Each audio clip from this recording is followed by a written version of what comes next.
তা করতে পারি, তাহলে পরে আমরা তো তাদের গোলাম হব না।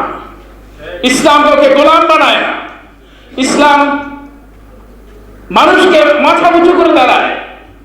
সুতরাং সেই জন্য ভারতের পক্ষ থেকে পরিকল্পিতভাবে এই 1971 সালের স্বাধীনতা অর্জনের পর থেকে এ পর্যন্ত আস্তে আস্তে ধীরে ধীরে ধীরে ধীরে অত্যন্ত সুকৌশলে বাংলাদেশের মানুষের হৃদয় থেকে ইসলাম মুছে দিতে চায়।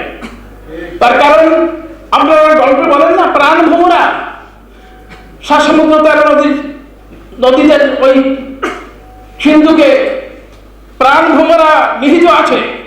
এই জাতির প্রাণ ভোমরা হচ্ছে ইসলাম, এবং সেই ইসলামকে ধ্বংস না করা পর্যন্ত তারা নিরাস্ত হবে না। তাদের তাদের তাদের অধীনতা মানুষ স্বীকার করবে না।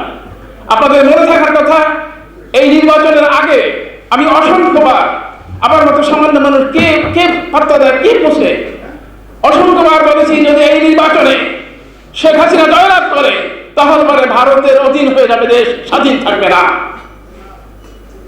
আপনারা এর আগেও আমি বলেছি, আপনারা দেখে রাখবেন আগামী বছর 2025 সালে একটি চুক্তি হবে ব্যবসা বাণিজ্য ইত্যাদির ক্ষেত্রে। 2030 সালে আরেকটি চুক্তি হবে, যেভাবে সিকিম ভারতের অধীন হয়েছে, এখানে লেনদেন শেখ হাসিনা আছে, এবং এরা যদি থাকে আমাদের এই আজকে যে অধিকার পাচ্ছেন, এই যে আপনি কথা বলার অধিকার পাচ্ছেন, এই যে আমি কথা বলেছি, এই কথা 2025 সালের পরে থাকবেন। মনে রাখবেন, আমি হয়তো বেঁচে থাকবেন, আমার বয়স 70 বছর, কিন্তু আপনারা বেঁচে থাকবেন যারা যদি দেশকে স্বাধীন করতে চান, তাহলে পরে আপনাদেরকে ওই যে প্রফেসর সাহেব স্বল্পমেয়াদী এবং দীর্ঘমেয়াদী পরিকল্পনার কথা বলেছেন।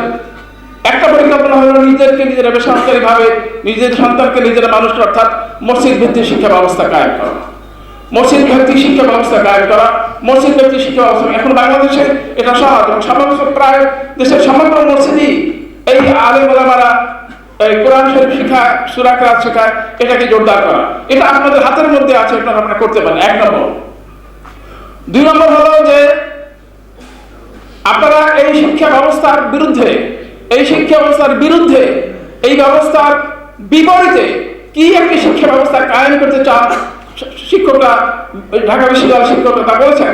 এবং সেইভাবে একটি আমি পীরে চরমনায় আমাদের সাহেবকে আমি অনুরোধ করব যে তিনি যেন আজকে একটি ঘোষণা দেন, যাতে আমাদের জন্য একটি শিক্ষা কমিশন করতে হয়। এই শিক্ষা কমিশন এই বর্তমান শিক্ষা ব্যবস্থার দোষত্রুটি নির্ণয় করবে, এবং এর বিপরীতে আমরা কি চাই, আমাদের নিজেদের জন্য ইসলামী মূল্যবোধে যারা বিশ্বাস করেন তাদের নিয়ে একটি শিক্ষা কমিশন গঠন করা। সব কথার শেষ কথা হচ্ছে এই যে আপনি কোন মানুষের কাছে দয়া চাইতে পারেন, কোন মানুষের সাথে, কোন দেশপ্রেমিক মানুষের কাছে দেশপ্রেমিক শিক্ষার অনুরোধ করতে পারেন।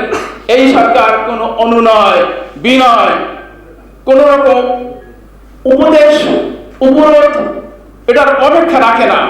যদি সত্যি সত্যি স্বাধীন করতে চান, এবং যদি সত্যি আপনি এই শিক্ষা ব্যবস্থার আমূল পরিবর্তন করছেন, আপনারা লক্ষ্য করেছেন যে ক্রমশ কিভাবে 2023 সালে কি ছিল, আজকে কি হয়েছে, এবং আগামীবারে ইসলামের অস্তিত্ব এই দেশে থাকবে না। সবাইকে আত্মত্যাগ করার জন্য, সবচেয়ে রক্ত দিয়ে এই সরকারকে উৎখাত করার জন্য চেষ্টা করতে হবে, এবং তা না করা পর্যন্ত আপনাদের স্বাধীনতা, আপনার সন্তান, আপনার মর্যাদা, আপনার ইজ্জত, আপনার সম্পত্তি কোনো কিছুই নিশ্চিত নয়। যদি স্বাধীন থাকতে চান তাহলে অবশ্যই রক্ত দিয়ে এই স্বাধীনতা রক্ষা করতে হবে।